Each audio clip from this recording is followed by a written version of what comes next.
સુરતમાં લક્ઝરી બસના ડ્રાઈવરે મહિલા સાથે દુષ્કર્મ આચર્યાની ઘટના સામે આવી છે। લાઠીથી સુરત આવતી ટ્રાવેલ્સની બસના ડ્રાઈવરે મહિલા પર દુષ્કર્મ આચર્યું હતું। પુત્રને મારી નાખવાની ધમકી આપી ચાલુ બસમાં 3 કલાકમાં 2 વખત દુષ્કર્મ આચર્યું હતું। સુરતના પર્વત પાટિયા વિસ્તારની 33 વર્ષની મહિલા દુષ્કર્મનો ભોગ બની છે। મહિલાની ફરિયાદના આધારે કાપોદ્રા પોલીસે ગુનો નોંધી તપાસ હાથ ધરી છે। આરોપીને ધરપકડ કરવા માટે પોલીસે ચક્રો ગતિમાન કર્યા છે।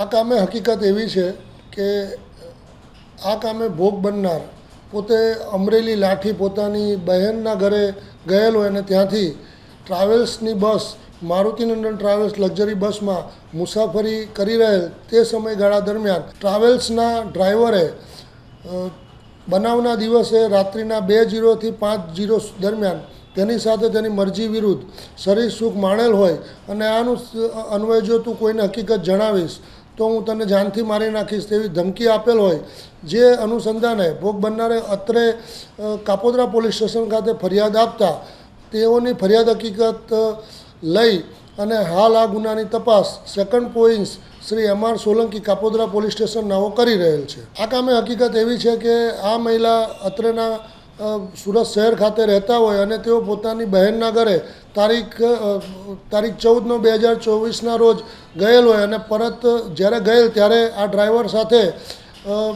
સંપર્કમાં આવેલા અને મોબાઈલ નંબરથી કંઈક વાતચીત કરવા માટે ડ્રાઈવર તેઓને દબાણ કરતો હતો તેવી હકીકત તેઓએ ફરિયાદમાં જણાવેલ અને પરત ફરતી વખતે પણ આ જ બસમાં તેઓ આવેલા અને તેની સાથે આ દુષ્કર્મનો બનાવ બનેલ છે।